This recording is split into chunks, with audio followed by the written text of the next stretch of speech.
Hi, we are Møl from Denmark, and we're here to have a roundtable discussion talk about DREAMCRUSH and what goes on in everything Møl in 2026. So what's the current state of Møl? Financial distress. We're looking forward to releasing our next album. I think it's Just pretty awesome to be at our third release. I think that's a milestone in itself. Yeah, Full-length release. Full-length release. Yeah. Did you imagine we'd get here?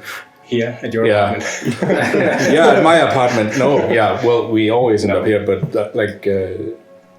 to a third album. When you started out. I don't know when we started out, we imagined how many records we. I just wanted to make one album. Yeah. You wanted to make one album. Start with an EP, great. Yeah. And then another one because we didn't have an album. Play live once. Yeah. Try it out. The local venue. And now it's a bit more than once. Yeah, that's true. And the album already got some mixed reviews, which is a good sign, I guess. Mm-hmm. We'd rather upset, right, than just be like, man. I think the response is pretty good. It's really, really good, yeah. Really good, yeah. Like a lot of the response is really, really good, right? Yeah. And the Danish way of saying that would be, it's not bad. Like, It's not Yeah, bad. it's okay. But some of it was Decent. like... Decent. But the thing is, right, it's quite like a leap from the original sound, right? Yeah. And I think that's what might be upsetting to some listeners, right? And I don't feel like a lot of people always go with it's because we are maturing as a band or something. I don't think that's the point of it. I think it's more we just wanted to do something that it felt right. Like I didn't want to play anything else when I played Jord, right? I didn't want to play anything else when I made this. So yeah, and it's 8-9 years ago since we wrote and recorded. don't say the maturing thing. It's not. I don't think it's No, it's not maturing. One, It's right? evolving, in my opinion. It's like I don't think we could write a Jord 2 if we even tried. I don't think so either. Yeah. I think it would be So, disingenuous like- as well. And we've known each other for half of my entire life, almost. You're so young. Young. Yeah. Youngling. So yeah, and I think that's like amazing that we are still here after 14 years. Yeah. We were actually quite good at relaxing together. Yeah. Unfortunately, like it becomes more of a business thingy. You could miss some of the days when it's more like you just go. And Go to the rehearsal space. yeah, Just like fuck if it fails or what, right? You're not in financial debt in a sense, right? But not that we would be anyway. But it's an extra pressure, I think, and that could take some of the planning, fun out of it. Like the bigger it gets, the more risks you have to take, sort of, Yeah. to match the. And when you really want to just make art, right? Certain things kind of. I don't know. I'm just being negative, right? No, but yes, that's true. Yeah. You have to consider yourself. It's a lot of pressure, right? Like it is. What colors would you like your tote bags to be in, or is it the right color that finally arrives? And stuff like that. It doesn't match. Would they even sell? Yeah. Would they even sell? It's just like I like the color, you know. It's a good investment. I would purchase it, but would the guy in Kim, you would purchase anything. I'm talking about him, okay? Like I would purchase. Yeah, but I think we sort of the state of Møl now is that we're not just talking about writing music and making some cool stuff. We were talking about doing our economies and our finances and And I think it's only because we're so close to tour, right? Like there's a lot of things that needs to be intertwined because like the writing process, when it get through, right, it's a pleasure. We're combining for the first time a album release and a headliner. So you have been saturated a lot with PR work. Nikolai also with interviews. The rest of us with the production and the logistics about going on a tour, planning a tour. So it's like it's a maximum workload for all of us. And it's not a secret that we have normal jobs next to this and family pressure of playing in Møl. I'm looking so much forward to both of all going out with the record, going on tour, and meeting all the people that it's been a while since we toured last time. So it's worth it all, I think.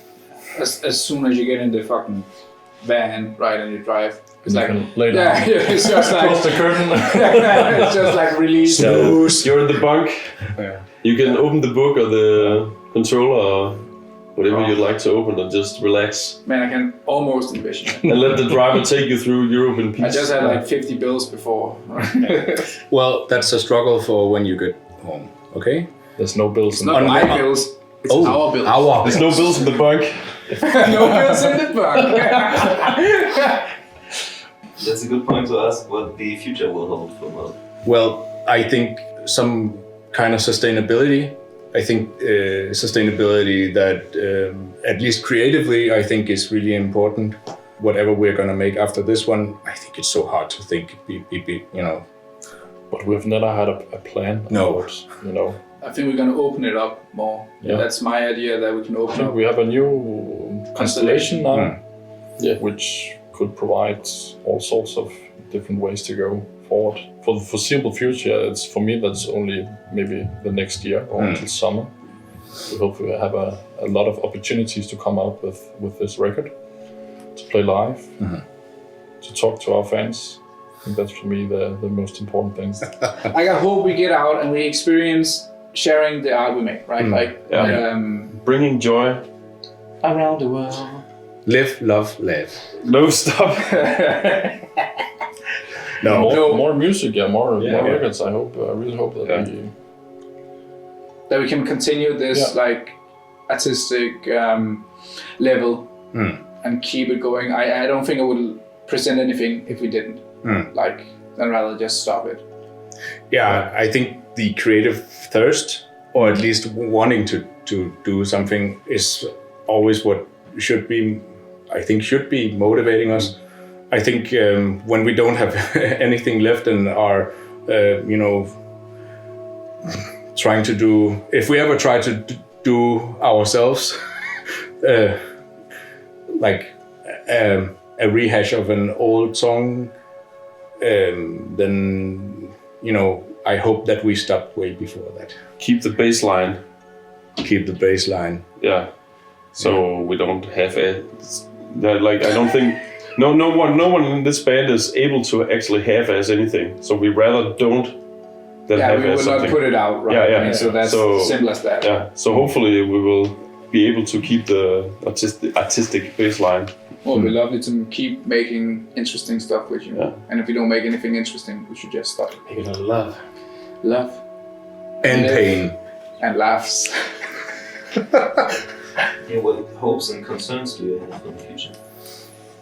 Hopefully people will like the record. Yeah, There's always that's always. It's like elephant in the room. Like you make it for yourself in a way, right? But it's also the reception of it. And I think we have like a really stable fan base, and they I think the people who really liked us from the beginning would love this as well, because there's always been an experimental edge to it. And I would say that we keep doing that, right? Like if you just make another one, great, but it's not what we would want to do. It would be disingenuous, as you said. Yeah. I think there's also joining the band has also like upped the ante on the level of skill. Thank you. Yeah. Well, you have been a member in spirit in like 6 years. 6-7 years. Yeah, I've actually been a member of the Something like band. that, right? I've been on the payroll for way longer than that. So Sigurd has been like prospect. So hang around. Sigurd has been our really stable live guitarist through a lot of years. Since 2019, like 90% of Nobody's counting. And all the gigs, everything, all of that started when you asked me to join your band, right? Yeah, exactly. And it was just before you guys releasing your, and you were like, I don't know, I feel like maybe it will take off, I don't know. Yeah. And it completely took off, and you didn't have any time to sing in my band. But But then once that summer, Nikolai didn't have time to play guitar in your band for those 2 shows. Yeah, I'm really, really... I remember like having the first time you went in and you're like, how the fuck does this guy know all the songs? Like now, they're like, it's perfect. That's the thing. I was so fond of having that opportunity. So I just like every day during my summer vacation, I practiced those songs, and I wanted to memorize them by I know them by heart before the first rehearsal. Yeah. So it would be I wanted it to be as smooth for you guys as possible. So you wouldn't think of me as being like so considerate. Yeah, but it's also for the pride I put in my own work, of course, as well. But it was also like for you guys. I knew it was a kind of like a tight situation that you needed a guitarist for that particular gig, right? Yeah. That was Finland, right? That was in Finland, yeah. It was very easy to know who to call first after that. Yeah. So. And I also think when we played the Copenhagen show, just doing the whole 3 guitars, right, and the whole arrangement of that is beyond at least my skill level, but my skill level is not that. But it was good timing because I went through some personal stuff that particular summer, which gave me a lot of time on my own to actually sit and think about like how I wanted to arrange the guitar for the set, and also sort of having the mindset of making myself like you couldn't live without me, sort of. So that like the arrangement had to be manipulation. No, yeah, it's sort of musical manipulation. So the arrangement had to be only doable by 3 guitars and like an expansion of the compositions that you did, like to lift it to another level for that show as well, because that was also like it still is the biggest show I've ever played. So I wanted it to be something special, and fortunately that particular summer I had a lot of time to spend on my own, and it was an amazing thing to do. So getting back to the future. Yeah. That was the past. But Kim brought us the future. Yeah. The future, yeah. But opening it up. Opening up The creative part, process, I think, would be for sure thingy. I hope we get more like, because I think we're a strong constellation as we are right now, and like more of the experiences together. Because when we have them, it's fucking amazing, right? Like the more time you spend away, like in small parts, the harder it gets, right? So the more you have, it just makes everything slide better, right? But how do you guys?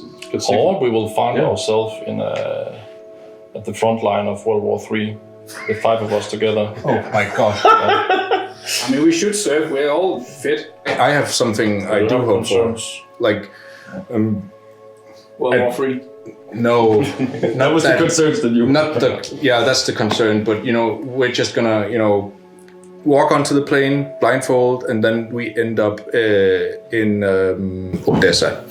No, I think just the fact that we'd like to go maybe outside of Europe would be really cool. But I'm always motivated by live performing live.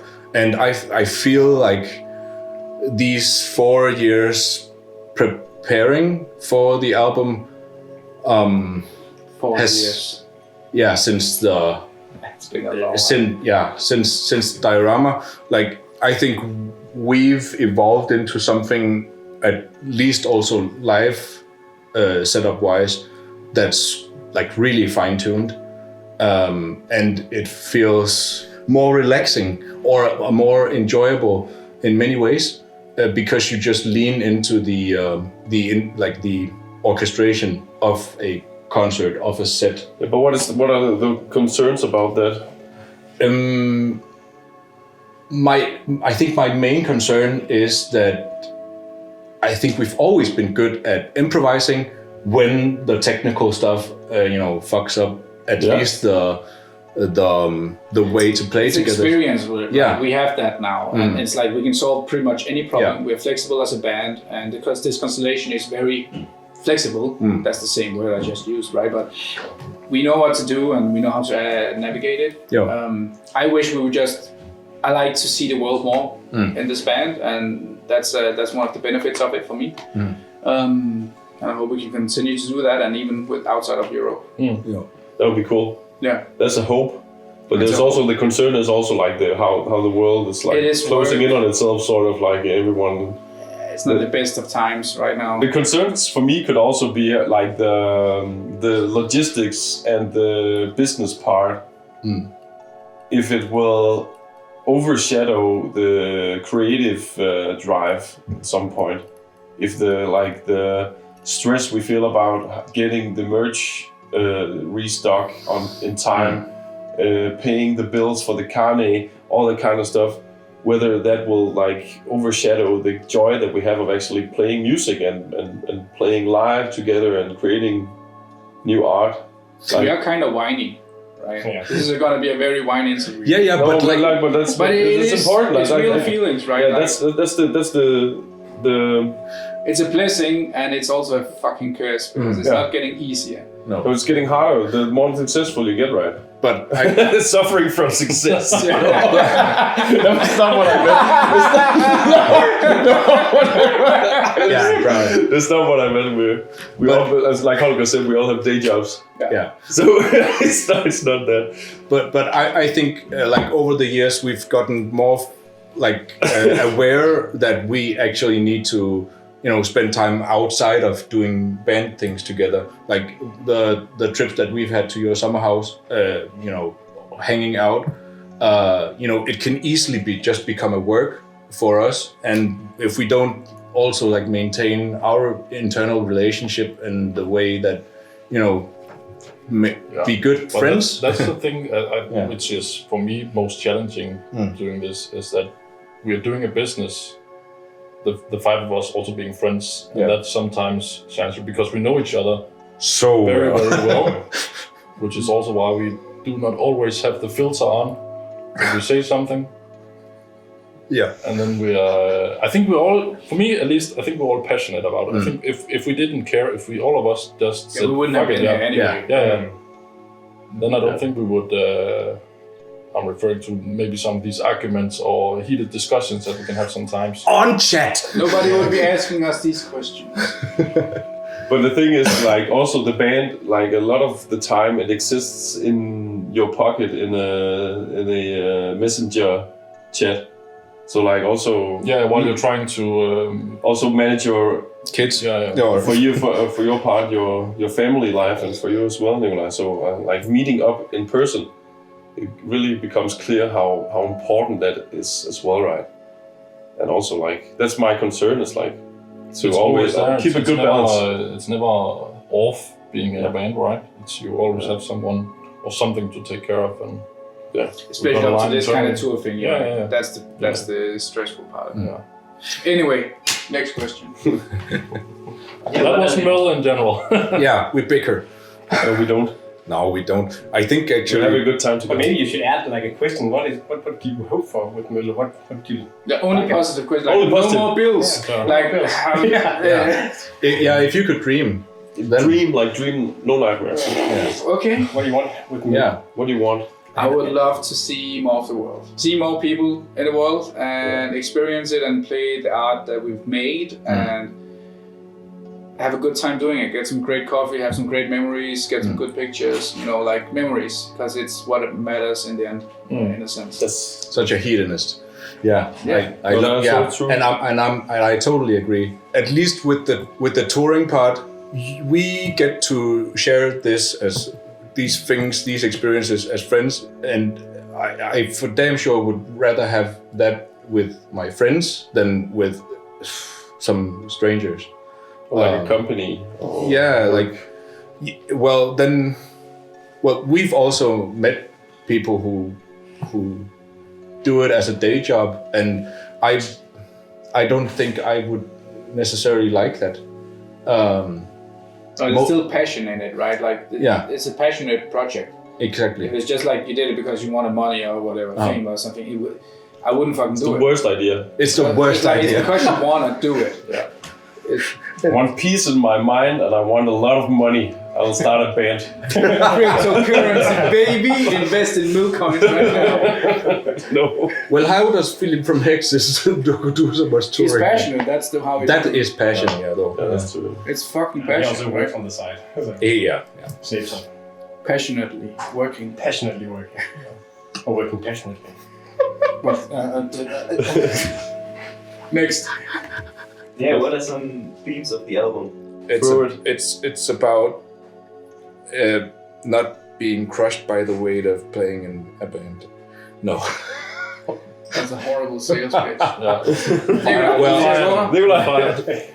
The themes of the album, I think, is to me at least managing your hopes and expectations and dreams, and maybe figure out how you cope and exist in the world.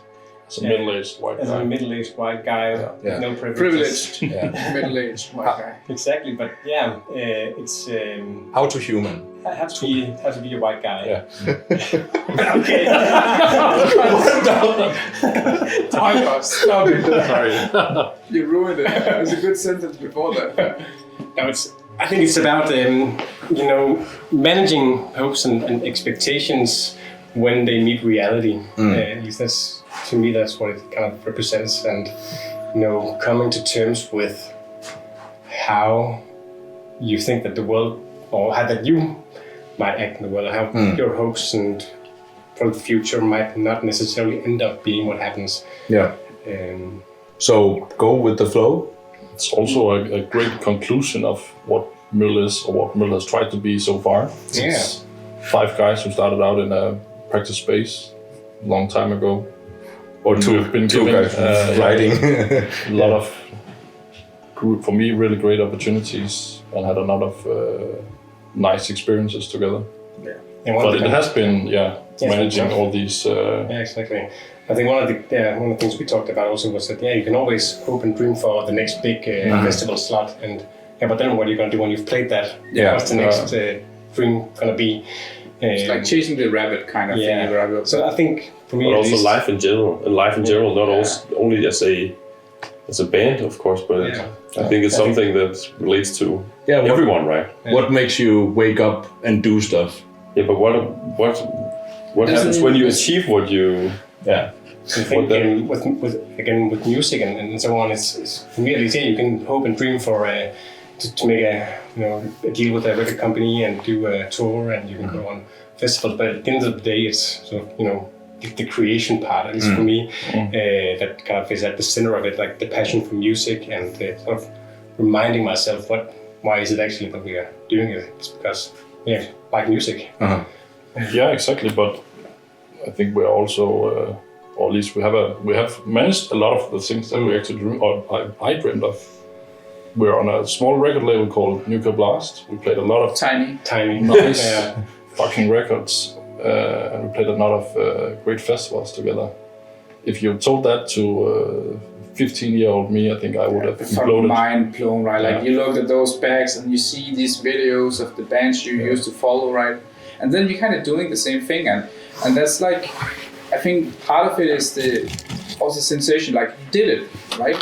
And then but it wasn't what I expected, maybe, or something, adjusting to that, but it's still, the hard part is like adjusting to it, because first of all, you did it. I fucking did it, right? I actually did this. Achievement. And I should be so fucking proud of it, but it can be hard to accept that, because it doesn't feel necessarily how you imagined it, but it really should. But that was what I talked with you about also in some interviews, like when I saw, when we started out writing, or at least when I started writing the lyrics for this one, the general feel of the album, or at least the picture that I got in my mind, was this mopey teenager sitting at a pool party. Everything's just, happy and cool. And then there's this person who's being, celebrated and should be feeling happy, but is just sitting at the side of the pool and just like... But it also comes back to what you said, that we should be better at socializing or doing stuff which isn't band-related stuff, because we have had a hard time actually celebrating the successes that we have. We are so bad. We have been so bad at it. Great, we put out a record, or great show, guys. On to the next thing, or it's like it's a next show, right? It's like, instead of like, man, there was everybody loved it, right? And we did our best. But at the same time, like, I really admire, or I think the level of work ethics that we have in the band is something that also keeps me motivated. Like, but it would never be better if you didn't strive for it as well, right? Like, there's a certain level. It's kind of balancing these elements, because I would, same with your vocals, the same with my drumming, right? Like it keeps getting better because I also want it in a way, right? But it's also about like you should really appreciate what you have done. It's the Danish jantelov in its essence, Kind of. Don't think you are anything. Because you're not. Fucking not. I fucking know, man.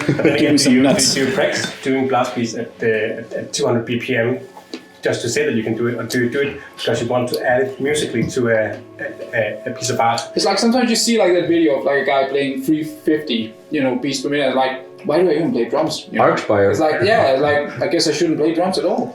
But I made fucking great music with what I could, Yeah, and I think using the things that you have to, and at least knowing your skill set, I think that ties really well into at least my process with the lyrics around DREAMCRUSH, because it's coming to terms with who you are at this state, and coming to terms with your dreams, and accepting that there's, in the miraculous, there can be some ordinary and mundane, but also in the mundane there is, a chance to actually appreciate and be really thankful for that. So, it's just, I think you can never be like fully convinced on one or the other. At least I can't, because I'm a huge doubter. But at least craftsman-wise, this album feels on the verge of release as wholesome, and I feel like we've poured so much energy into it that if it doesn't reach anybody, it has though. But I think we took chances. We took chances, and we played with the formula because we felt like it. But the thing for me, we also did that back in 18. When We've done it all the time, right? Like, and we keep doing it because otherwise, it's like seeing yours a success. Let's do it again, right? But we didn't. But the thing is, for me, like being in this band and joining this band has kind of, my personal way of listening and playing music has kind of been revolutionized. How? Yeah, because before, when I first listened to Møl, I really must admit, like my preferences at the time, it didn't really fit those. I wasn't that impressed by the band because but the thing I was into back then was like that was like the really, really intricate technical stuff. So I was listening to music to be impressed as a musician rather than being inspired personally by the art, and like playing the songs a lot kind of Møl kind of made me realize what is important in music. It's not like it has to be impressive for the listener, and not all listeners are musicians themselves and can they can't appreciate like really insane technical skill. They have to feel something real through the music, and that's for me what Møl does and has done. And I think that like this the new album, like songwriting wise, is kind of takes that even a step even further for me. Yeah. And I can really, really appreciate like each song for its writing, like each part, how they intertwine with each other, and how like the context of each part within each song, it kind of makes sense. And it's not about like making the most technical album possible. So it has like sort of a real human appeal to me, that music that I didn't appreciate originally, and this band actually made me appreciate by playing it a lot as well. It's just because you could play the good stuff, right? No, but I don't know. No, but also like I was fortunate to play a lot of shows before actually being a full member of the band, and I kind of realized also like seeing how the crowd responded to the music. There was something like more genuine than just another bedroom shred guitarist telling you, oh, that was really, really sick, that particular run you did there. Like actually a guy telling you, oh, the music that you are actually that you are doing and that you're playing it kind of maybe it even changed their lives. Some people have told me that the music of the band that I was filling in had changed their lives. That was like an eye opener for me. It's like there's something more to this than just being the technical best version of yourself. That's what makes it art for me. That's why I'm a fan of the music. It needs to affect people, right? Like yeah, the same but way in a genuine way, affected you as a child, right? Like, I mean, that's why you start listening to music, right? Because it could touch something inside you. We started this band as fans of music. We started playing together. I played guitar and bass in my bedroom, but I couldn't play what we played together in the practice space, because that was when we put our talents and skills together, and it wasn't technical. It was ambient, melodic, all these things that I loved from the music that I listened to myself and I couldn't play myself. So it was not about being the best version on bass or guitar or whatever. It was about creating something together that felt and felt like something I would want to listen to myself. And that's still some of the best memories I have from playing in Will, was these first jams we had together in the practice space at fucking Skjoldhøj-kollegiet. Really? Shit. Yeah. Old days. Yeah. But also, like, coming from the outside, you guys you're not giving yourself enough credit. You are really, really good at playing music, all of you. You're really, really good at it. You're really skillful musicians, all of you. It doesn't feel like when you can't stretch too No, but I didn't join them. Don't compare to the internet. Compare to your older self. Okay? I didn't join a band of. The guy in the next room, right next to me, can play like twice my speed, you know. But that's what was, we never had this, these rule sets to now. We want to write a song or we have to play a concert. Let's go out and like play with these rules. It was like really one step at a time, and if it felt right, it felt right. And so That's what we appreciate about your songwriting. I also think that so whenever I had like a technical leap in my guitar playing, when I listen to some bits of music and that sounds pretty fucking cool. I want to learn how to do that, and then be able to put it on a record. So it's for me at least it's been like sort of that sounds cool. I want to learn how to do it. But you the inspiration. And then the driver for me. But you're really good at using technical skill to convey feeling, because it's like technical skill is a tool for you to be able to express yourself. It's not shouldn't be technicality for the sake of technicality. It should be like a way of expanding your vocabulary in order to convey feeling, and that's what I think is really cool about the songwriting. Because like you could make try to push your own technicality by your songwriting, but you're using it as a tool to convey something. That's what makes it really cool. Are we on topic? Yeah, I just wanted to interject because the next question is about technique. What new techniques did you implement on the new album? Or did you? I did. Yeah, of course you've worked a lot more with clean vocals, with I think production in general, trying to maybe tie the whole thing together a little bit more. Well, one thing is your skill set, but I think there's also a bit that ties into like the more personal things.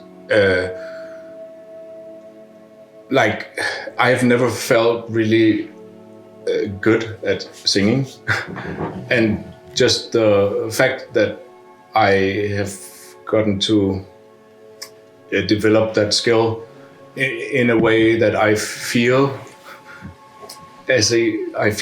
more of a musician than just the hype man and the screamer, because let's be honest, like everybody else who doesn't listen to metal just hears a guy standing and shouting, right? But let's not forget that people who actually do listen to it can hear you have the skills of it, and it's very emotional and connected to the audience. And that's like clear when we got you in as well.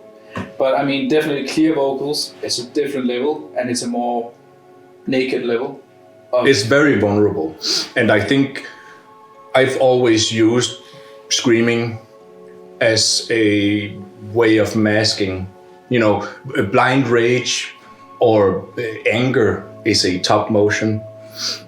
And but being to therapy and shit makes you find out that there's levels below that. What's the reason why you're so angry? What are you trying to hide? So for me, it has actually been a quite personal journey, and trying to reveal some more vulnerable sides of myself. And that actually ties really well into what you mentioned about appreciating songwriting, because I've played in many other outfits, some with way more technical skill, and some with that would be very impressive technically. You played in some pretty cool, impressive band back then. I really was into your band. That was why I tried to hire you for my own band. 100 knives inside. Yeah, 100 knives inside. It was so fucking cool. But that was technically impressive, and that's maybe at the time why I liked it. But that's the thing. Like, I didn't feel much, and that's at least what makes. I think it struck a note with me when you messaged me back in the day. Like, I actually got the space to be able to dive deeper into the songwriting. In terms of this as well, like, it is a huge, very anxiety inducing to sing. Because, like, let's be honest, to sing like with a clean vocals. Because you've always been a vocalist, right? So you're always a clean singer. But it's so vulnerable, and especially when you try to transition from something that you feel that you're really confident in, and then do something that demands more of you. So you're saying like being singing clean is more demanding than singing with Well, we have it on tape, mate. It is skill issue. Sorry. Yeah, but that I think there's something about how naked it sounds. But I think that's a good point, and I think also that's not only for you, but as a band, we have used the last 2 months in the practice space to try and get these new songs up to par. We've been playing the same set for the last 4 years, things. So with differences. Yeah, with differences. Variations. But we have been used to this kind of song which we wrote on Your and partially also Diorama, which has the same feel. There has been we have been experimenting a little bit with these more ambient stuff, with you clean singing in some parts, but it's much more full and much more, or much larger part of DREAMCRUSH now. So what we've really tried to practice ourselves with is try to make these more naked, as you say, naked parts where you really, it's much more important that you are well played as a band. You can't just fire on your entire pedal board with reverbs and stuff, and then just slam your hand in your guitar. You have to be well played. You have to be dynamic, and we have to be tight as a band. Yeah, and back in the day, maybe it was more like to make contrast. Like the clean singing was in order to give contrast. Now the songwriting on a lot of songs are built. 3D. Are built. But no, the songs are built around the clean vocals now. Yeah, and I think that's a good point, because when we started pushing you towards doing clean singing, I was very happy that now we have another tool in the box that we can use musically. And I think that means that you can structure the songwriting more around that, and that you can exploit me. Yeah, we can use you. The thing is that, like, part of the writing process, right? When we did some of these songs, it was kind of hard to go into them because, like, it wouldn't fit with what we had, right, in the toolbox, in a sense, right? And then when we finally opened up for that, it became a different experience of writing these songs. Like, okay, actually, this might actually work, right? And they're still experimental songs, but they still have an edge to them that I think it wouldn't have been possible without opening up the tools. And so for the previous records, did you have like a prerequisite that I have to write a heavy riff in order for Kim to fit into it, or how was? but we wouldn't expect. Well, we did right. Like we made songs and then got features. This is a nice riff, but it gotta have distortion. Because then Kim can scream. And I always wanted to do like blast more, beats. I always wanted to do more ambient stuff and do more with clean guitars and make that more of a presence on the album. And I think it works sometimes, like on Hood, for example, where you're doing some growling as well in the verse. That works really well, but also works really well when you sing over it.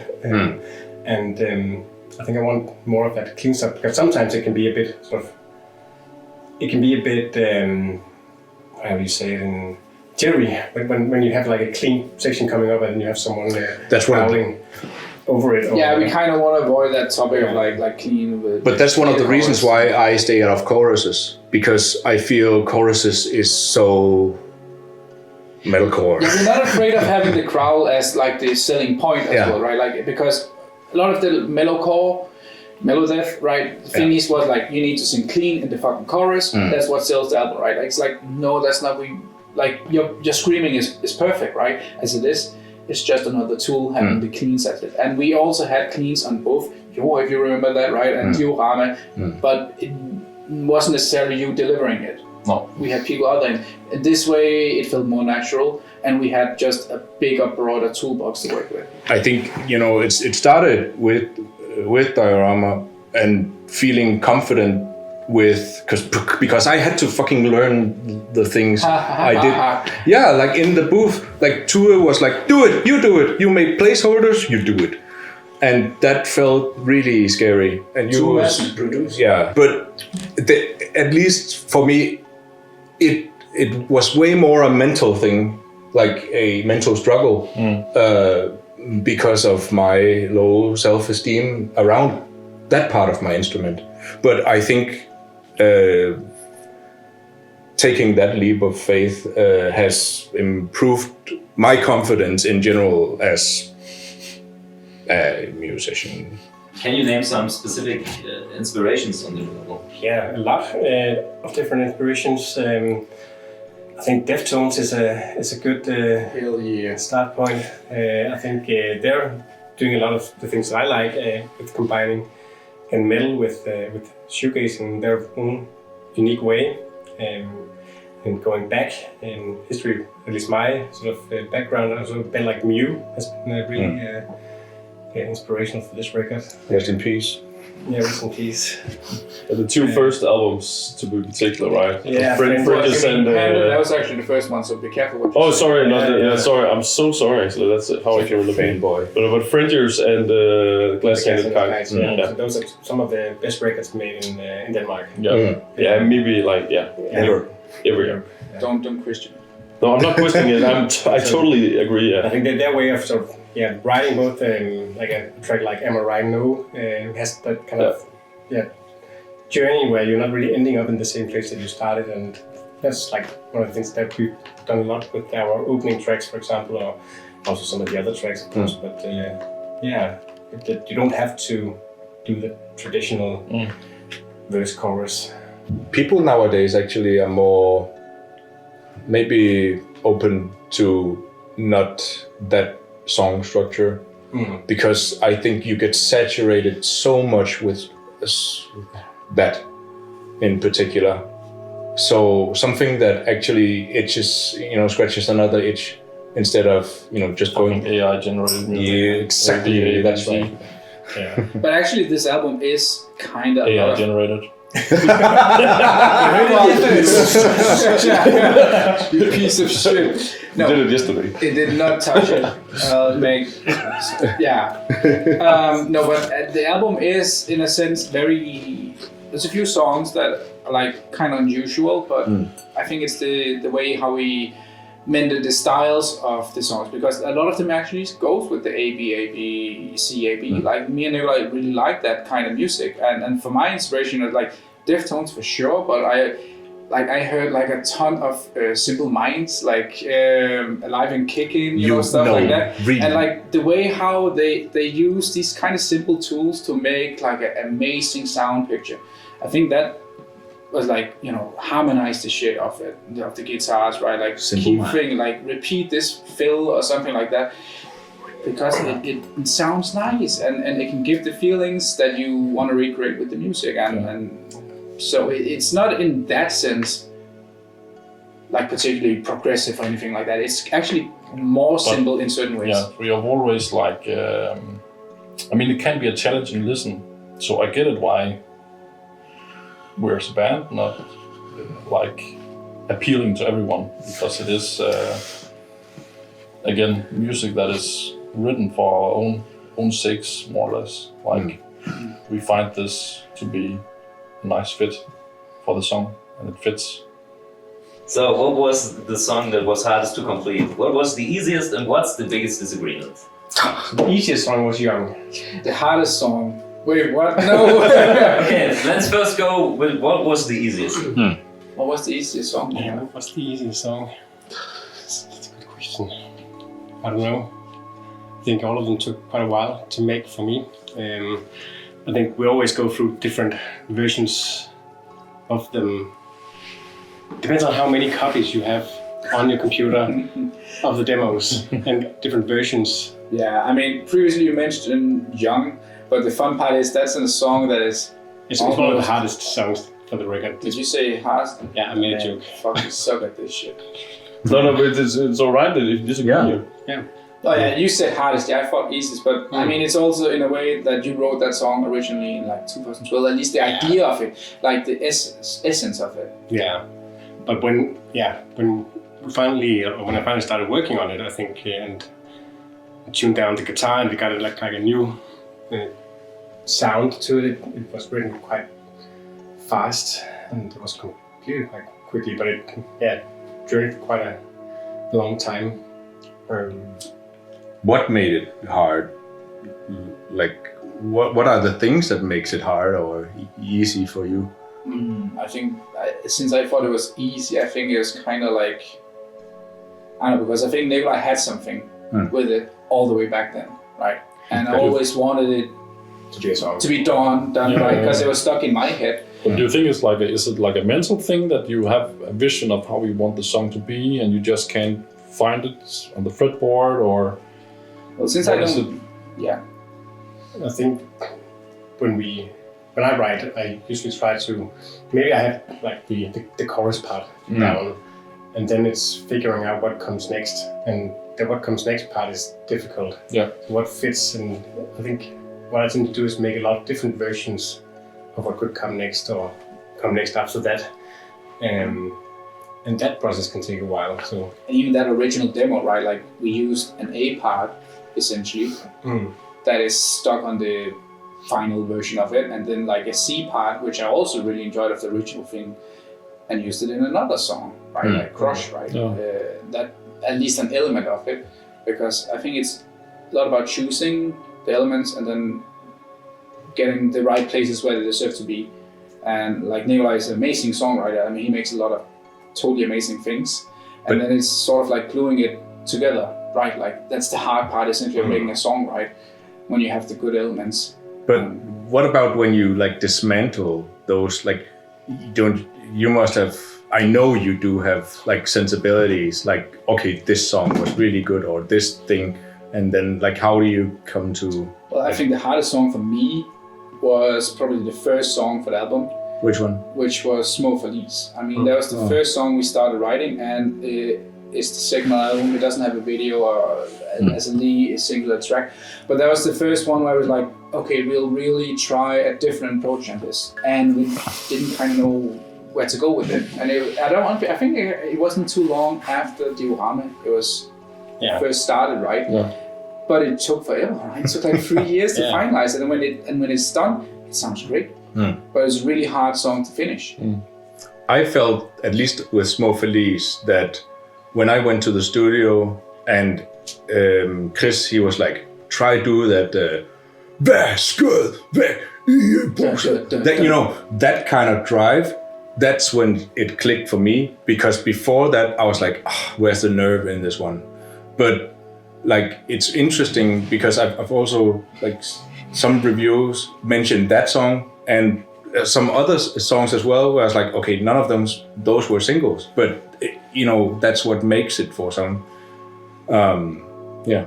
You've also been adding like stuff up until like the studio time. I remember Hot, where we actually had the chorus in place, and then you decided to put the lead melody into it, which were like a little bit controversial because you've put your mind on, oh, this is just how the song is going to be, and it's an amazing riff. It doesn't need anything else, but it's. And we had the pleasure of having time with this album, and very much thanks to Frederik, who did with at Ulebjerg Studios, right? That was a great experience because we never really had time before in that sense. We had time before because we were younger. We didn't have the same obligations. That got shortened down. Distance made it harder, right? Then we finally had a studio where we made an agreement that we could actually come in on the days where we had time and then play around with it. I had 4 days, which is quite a lot for a lot of drummers nowadays, right? Usually people are good enough, right? They just do it in one go, right? And we had multiple takes of it and could play with the ideas, and I loved that part, and I loved the support we got. Like that every day I had somebody in there with me. I think everybody had somebody in there of the band with them. Okay. So like, we were with me and Holger were with you like both times. So that was a wrong statement. When I did the first takes, it was actually Mirza and Chris mostly, and then you came big. Yeah, but there were demos. Yeah. There were demo tracks. well, we used some of it. Yeah, well, so did we on the guitars, right? Like that was also the point of the process that we actually used stuff, and that's also the pleasure of having modern recording techniques, right? Like some of the sounds like Nikolai made on his own in his bedroom, right? On whatever guitar amplifier he used, it was perfect for the song.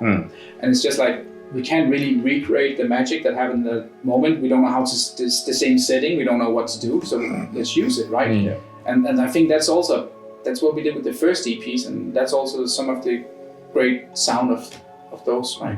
So maybe you are actually returning to something that, is optimal for like both of you. Everybody loves time, right? That's the one thing we can't buy. So, and that is more worth today, at least for us, I think, than like time is our currency. Yeah. But also like home recording setups in terms of the quality that can then go into a studio it's getting like the quality is getting higher every single day.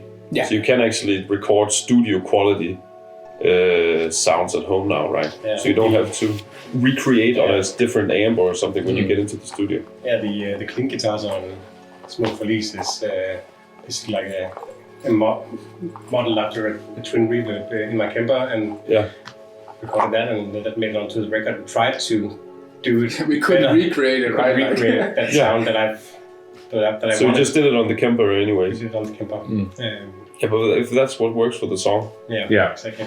Yeah, but it's nice to have the time to work and try and figure out if you can do something that's better, and then if you end up wasting your time, and then But one thing, at least I noticed when I went down and recorded you some of the days, was actually that you had time to play around and have fun. But that's always been our approach, even though we didn't have endless time in the studio. Nothing was carved in stone before we entered the studio. There's always been room for whatever input or the difference is the choosing of it. Like I know at least Jord was such a well-rehearsed album, and you kind of exactly where everything was. Diorama was kind of the opposite. A lot of it had to be written, and I didn't necessarily have the time to pick the parts that I felt was great. On this one, it was more a selective process of choosing exactly like that is the fill, out of the 5 different ones I had, right? And then then I'll play it better, right? And getting that part. So that was really. But it's also like as you mentioned, it was a rehearsed album. That's something that we actually played together in the rehearsal space. Diorama maybe a little bit. DREAMCRUSH, not at all. It's like been more or less an individual process of Kim writing some lyrics, of course, with inputs from you guys, you two, and then of it all being merged together in the studio at the last end, giving the result that it is on the record, which I think is it's a process that works for us at least, and then we. And anybody who was in the studio had an opinion, right? A valid opinion. It's like what is best, A or B, right? Like, and that's also a way to get influence. But it's also like a hurdle because afterwards we have to like, what the fuck did we do in the studio? That's we have to recreate it live when we teach. So, layer cake. It's a challenge, when you go to do go through the tracks to pick what guitar parts you actually want to play live, right? Yeah. It's a real challenge because they're layered. There's so many guitar parts on top of each other, and extra clean vocal parts that you can't really hear in the mix, whether it's not a guitar or it's a synthesizer or it's because it's so dense. But that's a good point to ask. What was the biggest disagreement in the creation process? Some of the songs before we had the elements, at least from my perspective, were some of the disagreements of, can this actually be a song that represent us in a way? I think the working demos of Garland was something for me, at least, right? Like, and some of the songs had this similar energy that really needed some work. And like the expanding of the toolbox, which we talked about earlier, right? Like, otherwise I don't think they would have worked in the final product. We also had some disagreements around Hood. I remember before we, the chorus part was not like octave down in the initial demo. Oh, you were so mad. You would not change that. I wouldn't do it because I thought that track was done for me. And then I don't know when. You came to summer house in Nordsjælland and just try it. Just try it once. It's like okay, it works. And then I think I wasn't quite happy with the way that sounded, and then I wanted to add like the lead part on top of that. But that's what makes the refrain, the chorus for me. That's the lead part. Yeah. Because it's so synthesizer inspired, sort of the way. Also like the guitar tone, but also like the melody itself. And it really works on top of that. Like it doesn't sound as heavy as it actually is, because it's super heavy. It's like double drop D, which is something that's really odd. And not for Møl. Yeah, like exactly. For Møl, it's the modern standard of gent now. But like for Møl, it's super heavy.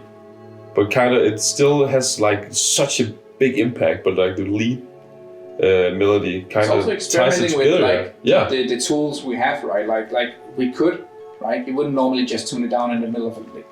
Yeah, but maybe it wouldn't experimenting with it made it possible. Yeah. But coming back to what our biggest disagreements were, like a lot of lyrical things, right? Like there was some, again. Wasn't it the naming of the tracks?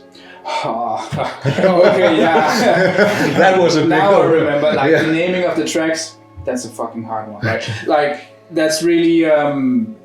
We had so many disagreements, and it's also because you're so close to it. You're so almost there, right? The songs are done. Like, what does it mean to you individually? And you can be really. It can be really hard to. Are you looking at me? Well, I'm also looking at him, right? Because I was also disagreeing with that guy, right? Yeah. And it's like kind of finding a happy medium and who can pull the weight, right? Like the lyrical is one part, songwriting is another part, and then just like a third opinion, right? Another part. But I think, that process is actually pretty important because for me, that's the thing. Like I felt, at least as an extrovert or primary extrovert, I felt I took the narrative a lot on Diorama and also on Your in many ways. So I felt it was actually more necessary this time around for me to not be as it has to be like this. And so did we. Yeah. But it also comes to show how much a title plays into what I connect with it lyrically. But I think also this time around, it's so lovely, at least to hear many of your perspectives on why would you want to call it like this in particular. Are there any particular songs you'd like to put emphasis on, or is it too personal? Like any particular songs where you had this like strong. The title of the album, but without going too much into detail with that one, is probably one we debated quite a lot, also because it became like the framework for the album, and whether it should be in English or in Danish, and whether we thought that it would be kind of lose some meaning with Krus and Danish being this two-sided coin in the sense that where it can both be something that crushes you and embraces you. So I think like both doing it in English or in Danish was one thing that we debated a bit. Yeah, and Debated a lot.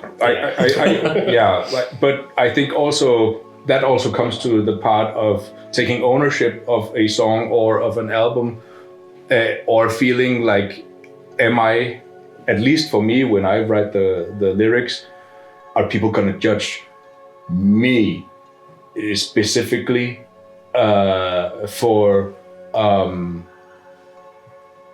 whatever I write, or is this something that we can say, like as a band, okay, this represents us? So I at least felt this time around that it was way more of a collaborative process. At least with the tracks and the titles have always been something that we've taken up as okay. Like, do you like the demo name, and can we still call it the working title, or is it something else? It's always been a hot topic. The naming of the tracks, I think. What is your baby called? Because we've worked with the demos for so long with the demo title that it's just. And sometimes it becomes the song, right? Like then, Young is a great example, then right? You have to make it into something real after it's been processed and tracked, and then it. You can't call them all of untitled. No. So it's like a really easy one, right? One B. I'm having a difficulty like swapping out the demo titles. Exactly. I have the same. Yeah. Okay, that's a good point to get back to the easiest and hardest song. Are there any you can agree on? No. What is the easiest song? It's the if it was for you the easiest song is the interlude because it has no drums. Yeah. Well, we spent quite a lot of time in the studio, like timing those swells. Okay, it's like if you talk Timing the swells. Yeah, that was really Swell fucking hard. I've timing. never played with magnets before. everything is a Oh, hard it's version, metal right? swells. Yeah, it has drums. Yeah, sorry. Yeah, and then like also the finding the right There's no sound bass. for Crush is like I don't know how to play an X, so I was like Bass is easy. jerking motion. I don't know. Bass is easy. Cut it. I don't know. Easy song. Yeah. I don't know what was an easy song for you guys. Or what came naturally? Yeah. Well, at least when we recorded, I think Crush was the one that I felt møl, like about. Like overall. I think a formal blueprint might actually. It was one of the songs that had like we had an extra song that we wanted to record, and we just had to have it finished or have it in like a state where it could actually be something that we record. Yeah, you were really You not told me 4 days before I went into the studio, Ken, I want this song on the album anyway, and I was like, I haven't practiced drums for it. It's not done. I was like, but can you try? And it's like, okay, 4 days, here we fucking go, right? And it turned out great. So I think that's kind of like it just went with it, like, and it turned out pretty diverse. And do you remember when the vocal take came on? Because I remember, like, okay, I know what to write with this. It just had to fit, so we needed it to fit as well. Do you remember we did like a spoken word thing first, along the lines of Sivert Høyem from Madrugada. Yeah, from we Madrugada. tried playing with that, but we actually ended up with like also this low speaking baritone. Yeah. So it was a song that wasn't meant for the album essentially, and then ended up being perfect recorded. Yeah, fits really well on it. I also remember the bass on it. That added some character. Ken hated it. Ken hated it. I remember that. He hated it. I think that's dissonance. No. Really? You hated a lot of things. Well, you know, hate is a strong word. I probably did. I think coming back, I think it really is, you know, different from however which perspective you look, you know, of. Because one thing is what you find easy, and what you find easy might not be exactly the same thing. I think every single song on this album is like, it's a thing. It has its own character, and that's why, like, we No never make fillers. an album. No fillers. That's actually, Yeah, exactly. We do have, but it's not a filler. It's more a binding clue, right? Like you could say we have a track without anything. What is it called? Infinite, right? That's the one with the improvised. Yeah, that's the one. noodling, right? Like, Yeah, it was. but It was fun. it's essentially it's a breather, and because we like the idea of having a whole album, it should be a listening experience, and like every song can stand by itself, but everything is also part of the album. If removing one song would sound weird, I think. What about the tremolo picking part of Garland? Because it's like the pop song sort of, you would say, on the album. But then it has like a really, really long tremolo picked rhythm guitar part. It has to be really, really tight, totally in sync with the kick drum.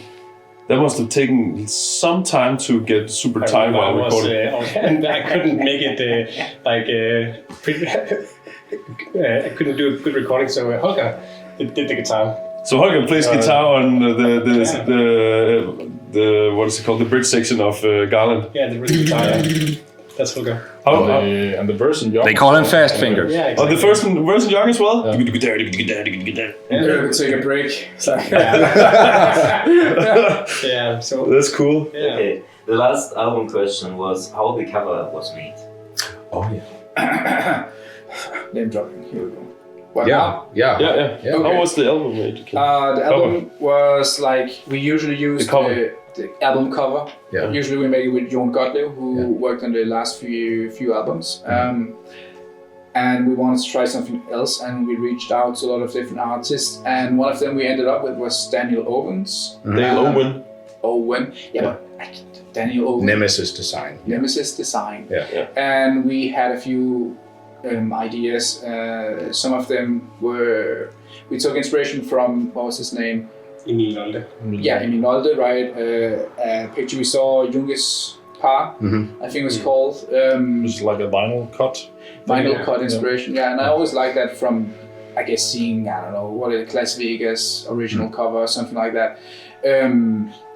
And he went with that, and we wanted it thematically to be this kind of a bit ambiguous. It's not really a hug, it's also kind of unpleasant, and there's a lot of people involved in it, and I think it turned out really well. And I always felt album covers shape the music, right? Like Simply Rame, the album clicked when I saw that, and I felt the same way about this one. And I think if you look at it from a, like as throughout the artwork from, for example, Your until now, we've gone from like geometrical shapes to, you know, something more round on diorama and lines, and now something representative. So it's like, I think at least there's a lot of human touch in it, and I like the overall aesthetic of.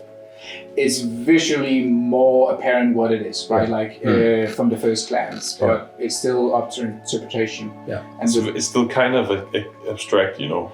obviously it is, right? But you can see what it relative to is, the other right? covers, Like, it's the true. others are not really apparent what they are. And as all good art, it should be also somewhat subjective, right? Yeah. Let's get to your touring stories. Do you have any funny anecdotes, maybe? Kim, to be on tour with Kim is always exciting to see what the impulsive purchase of the day is going to be. Big nipstick. Yeah, like what are you going to buy this day and in this city? Is it going to be a new sparkly shirt? Is it going to be some new tech, or what's it going to be? So it's like it's amazing to see how Overpriced USB cable. Something like that. really high quality. You're I don't know. You're interested in things of quality. I'm a gadget man. Okay, what can You're I a say? gadget man, but you also let that come through when you're on tour. It seems. you get tempted by Shiny things. shiny things really easily. Yeah, so that's really funny. I was once left at a gas station in my underwear, almost essentially, I guess. So, and without my phone as well. I was just thinking, I'm gonna die here. It's fine, I was tired. So, How did it run? So the last tour we did, we instead of like a nightliner, we had like a smaller, last main Mini tours.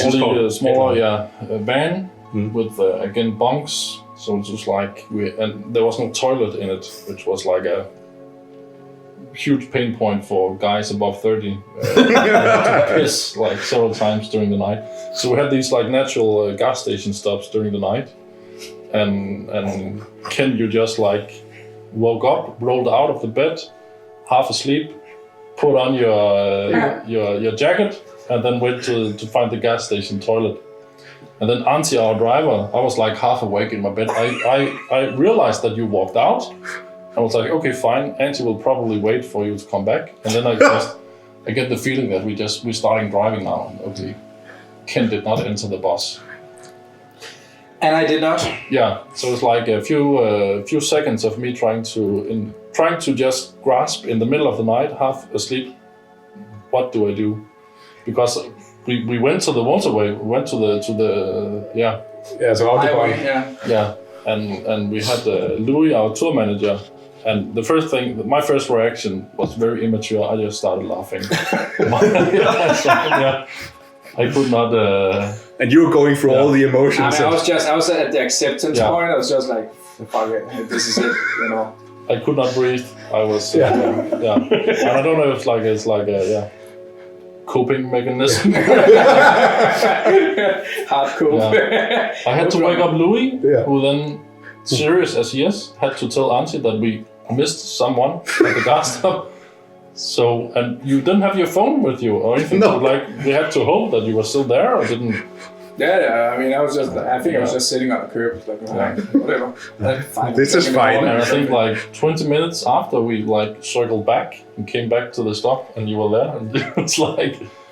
No hope, Sorry, Ken. nothing. Everything was turned off in his eyes. I had passed that level. It's always something like you joke about because when you're on tour, you quickly learn that there's this bus call. Yeah. You have to obey the bus call. Yeah, you have to obey the bus call, and when you do these stops, you do these checks. Everyone is in the bus, and you call out. If you're unsure, you check. And the rules were not followed that night. And Ken was left to die. And Ken was left to die. So. Yeah. We also had you cutting your finger on some luxury deluxe food. So when we were on tour, in Europe, all these places we went, we kind of gathered specialties and delicacies from each place. And then when we were in Italy, you went to this really nice shop and you bought some awesome ham and cheeses and some bread and stuff. And then we had we were the only Danish guys on the tour, so we had this moment in the lounge area of the tour bus. And I was so much looking forward to this. If it's something that can, to the feast, If it's something that can but something really can hype me up. It's like food, good food. Expectation of having good food. And I was so eager to open this specific tin that I really severely cut my thumb.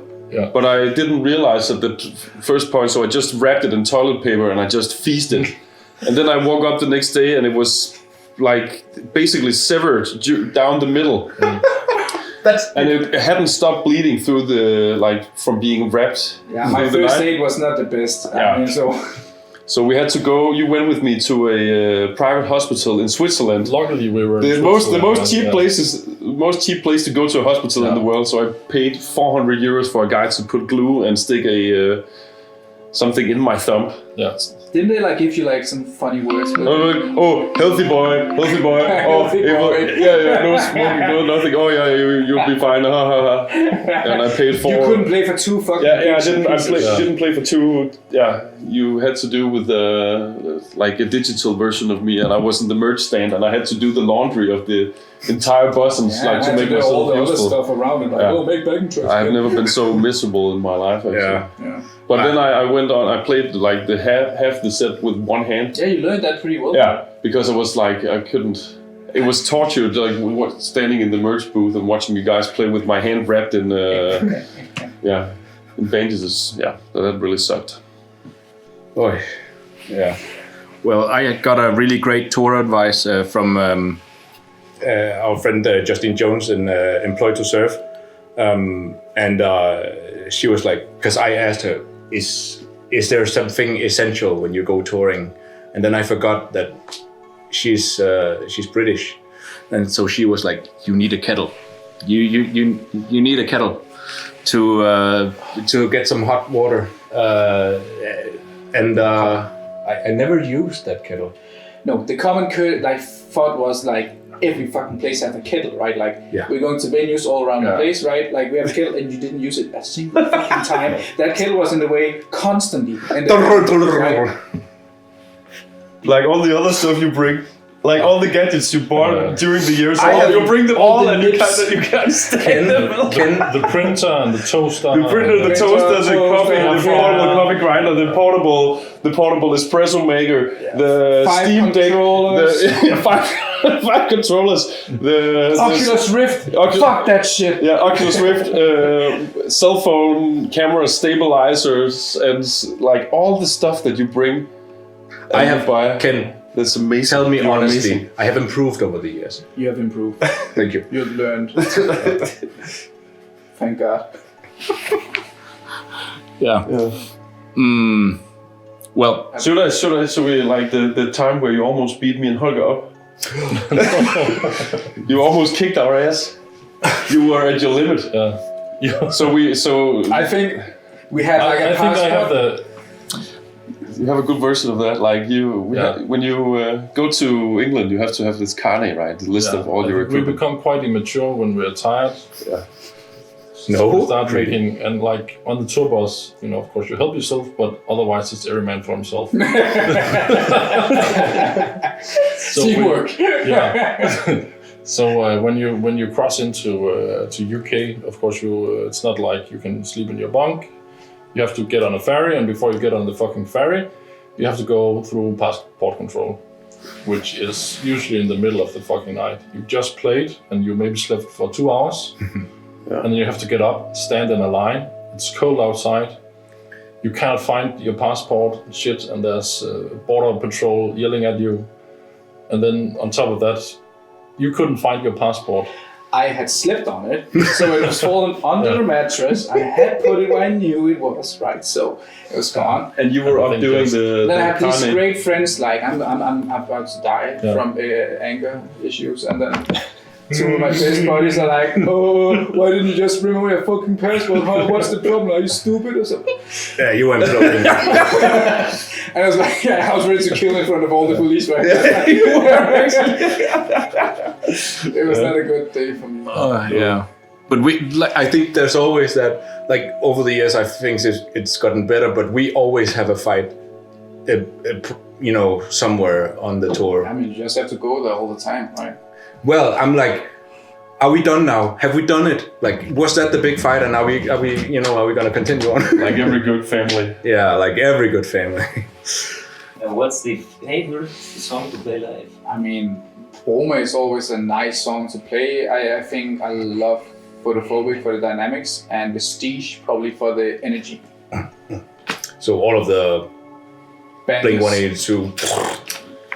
Yes. Schnell. Well, I know. What's your favorite song? My favorite song might be Penumbra to play. I love how... Well, I love the blasting section, and I love how much it is in, like, how uplifting it is. It's really like I feel it's a crowd pleaser. And as a vocalist, it's very fun to perform.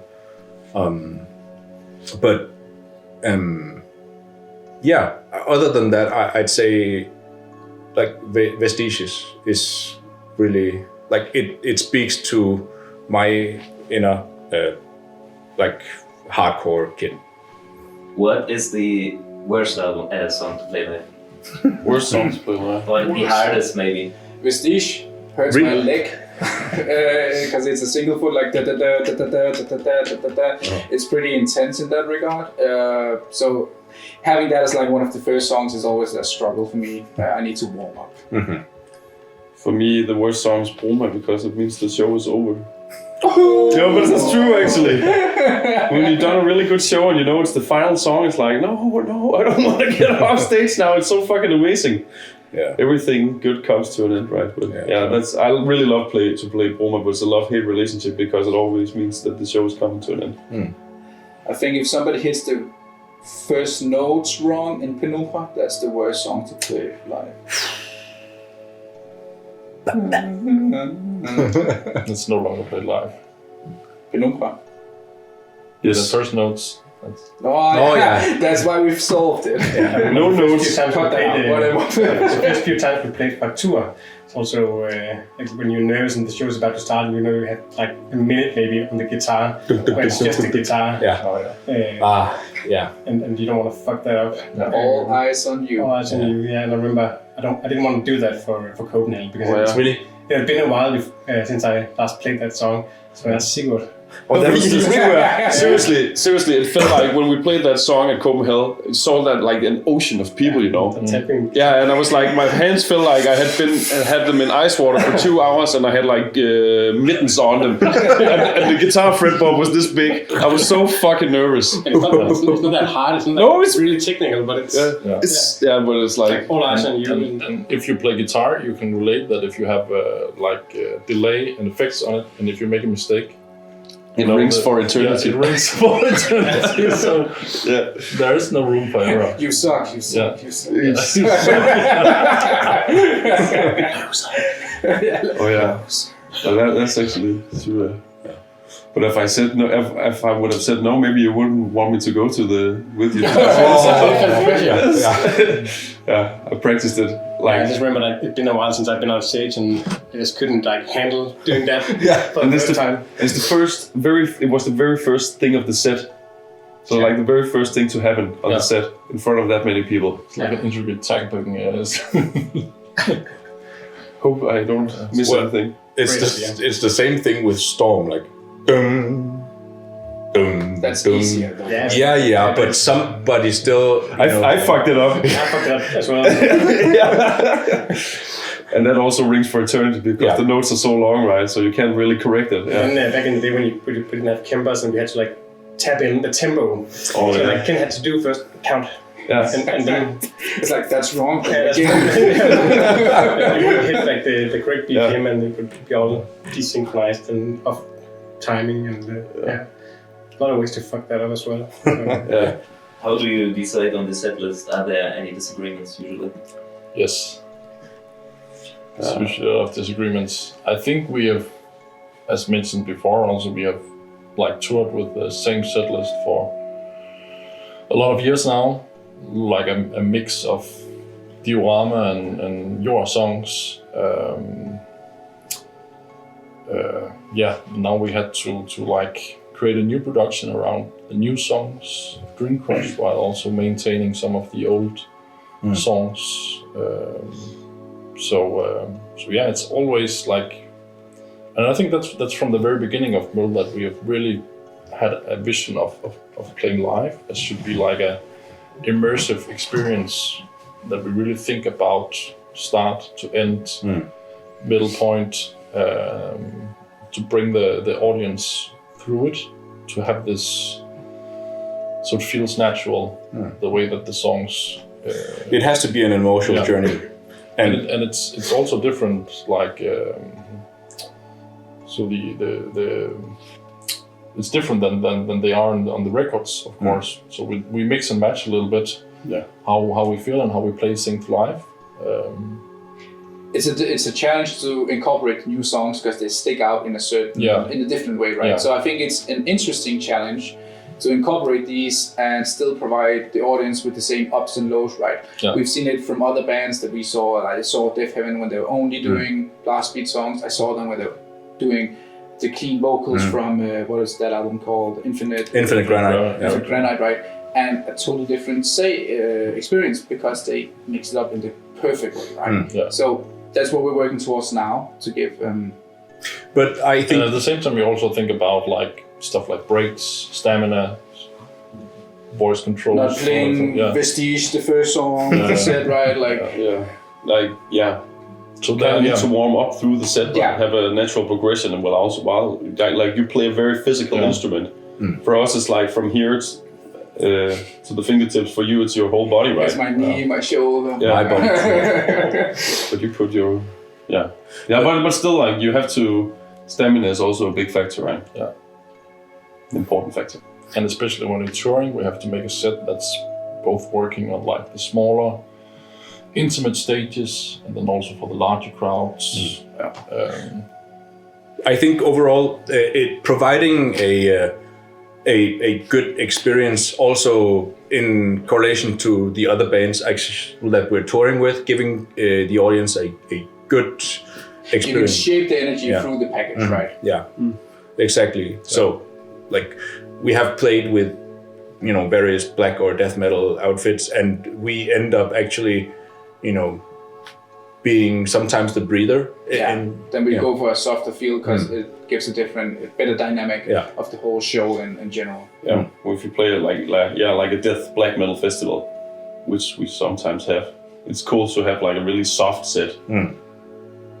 Like intentionally Bring out Well, it's about bringing out the feels, make them We have a soft set. no, not a soft, softer, less hard, less harsh. Chris Isaac covers all the dream. but Unplugged.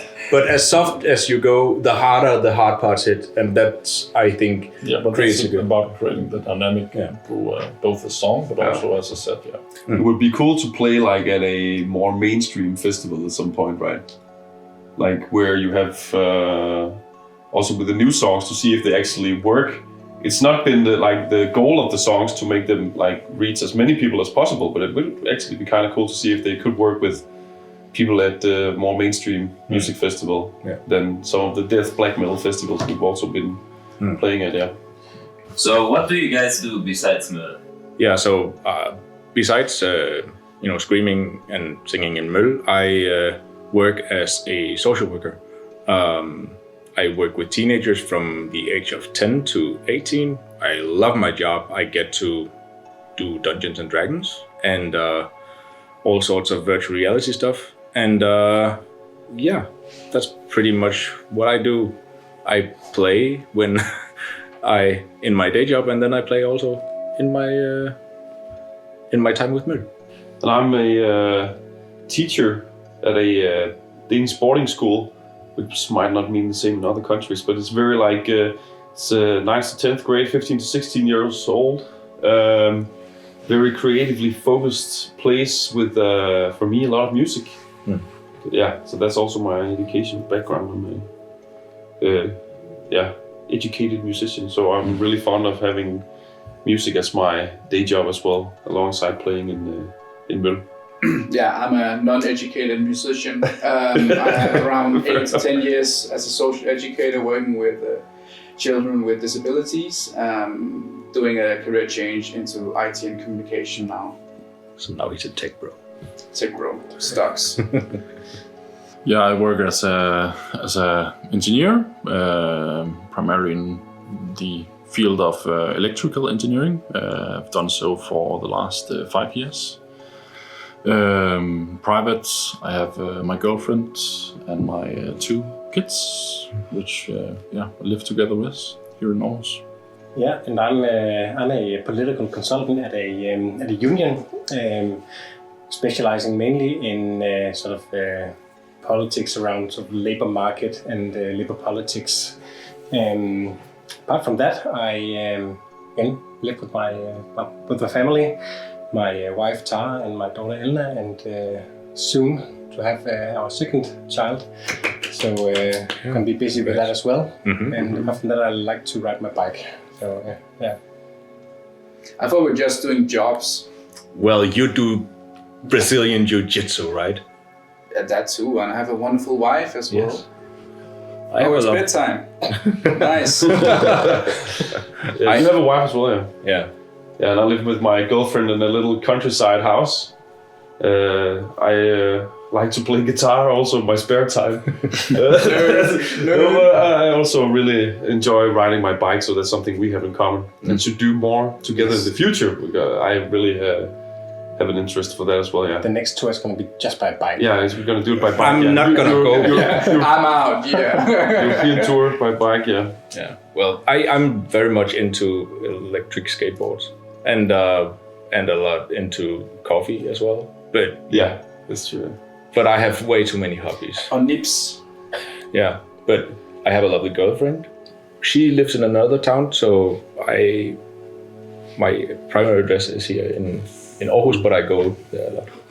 Yeah, we all come from relatively different backgrounds. Like we've touched a little bit upon it beforehand. I come from like melodic death metal. That was my first real band. Yeah, and then I started to evolve a little bit into more black metal, more post-metal, shoegaze, post-rock especially, where Nikolai and I found each other, and then slowly diverged into this sammensurium of what metal is today. Always played bass, always played guitar, and really glad that I could express both of these things in metal.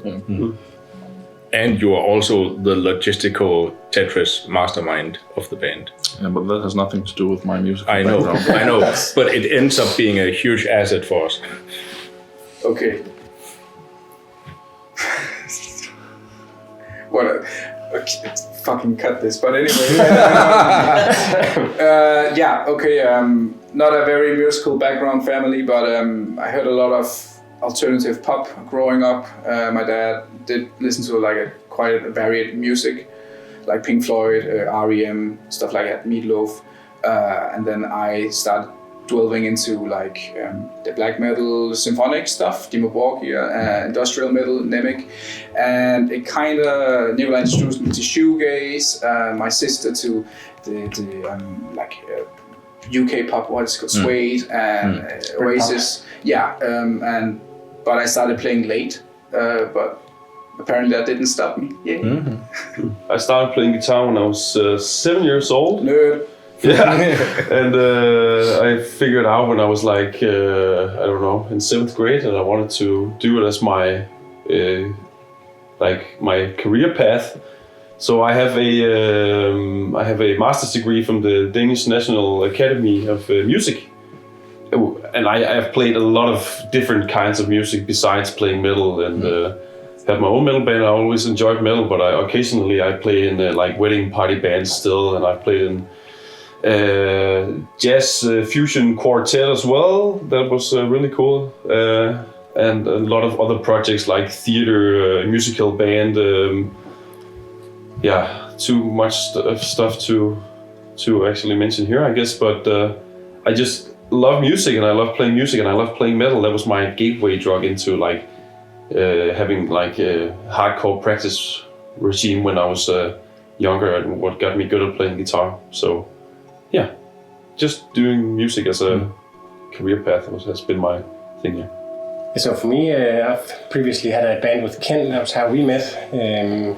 Had a band called Antennas to Nowhere, where we started out as a shoegaze band and became more alternative rock, and then we couldn't agree on anything, and they kicked me out, and then I pulled Ken along with me, and he introduced me to metal actually at that point, and I came into metal through bands like Alcest and Death Heaven and Devin Townsend as well. Previously, before that, during high school, I actually had a surf rock band. I really liked surf rock. I had a band playing at that point as well, and I also had one when I first moved to Aarhus. So I really liked that genre of music. Surf rock, shoegaze, and metal. That's kind of been my track record so far. That's pretty cool, because that means that the Hawaii shirts actually fit pretty. It does. Yeah, it's it comes naturally. Yeah. Well, my musical background is I've played in. Well, metal hit me when I was 5 years old. listening to a cassette tape that my uncle had. There was children's songs on it, and then there was a snippet of Battery on that. And coming from a Christian home, that was maybe not like, maybe looked so well. It was blasphemous. The devil's mix. So imagine a 5-year-old just listening to like kids songs, and then suddenly back to Ray. I obviously that tape. I think I broke it because I just rewinded it and played it so much. So that's where all things hard started for me, and then I've played in various different death metal. Tech metal, yeah, chaotic, hardcore, and hardcore as well. I think, like I've played or screamed since I was 16. I got in my first band because somebody was like, "Oh, you can do those voices from Warcraft, right?" Yeah, like the orc voices. No, work. That's good. For the Horde. And then that was like, yeah, we need a guy like that. So that's how it started for me. I worked as a photographer on venues, and that's how I met Møl the first time. I think the first, when you joined Møl, like you and I think we knew each other a little bit beforehand from the scene in general. Yeah. But when you entered Møl, like we started talking more and more, and we met up also outside of Møl. We shared a lot of beers, first of all. A lot of beers. And we shared a lot of music together because instantly, I think the first thing I found out with you that we both had this enormous like musical knowledge. Yeah. So and curiosity. Yeah, and curiosity especially. So like every time that either one of us would mention like, do you know this band or have you listened to this record? It was like instantly, yeah, and this and this. So it was like hitting it off right. from the right place because of our shared interest in metal music. And that is what it is, right? Essentially, it's language in the wide spectrum, and that's also why it talks to people in a certain way, right? They can join in on it and share it. It's kind of beautiful. I've met people like in other countries where you maybe cannot share the same language, but we meet because we like the same music. Yeah, that's true. And we come from the same background, more or less. Like. So that's it's amazing that we can meet people on these demands. Yeah. Well, thank you for watching, and it's been a pleasure, sharing this talk with you.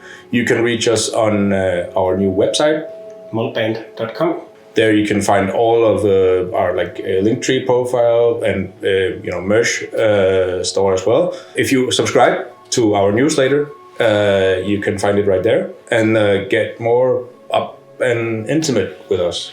And we'll be aiming to share some stories and news with everything that's going on in the Møl camp. Mm-hmm. Yeah. And you can catch the live dates, so you can catch us on tour during February. We will be touring through Europe and the UK. Yeah. Yeah.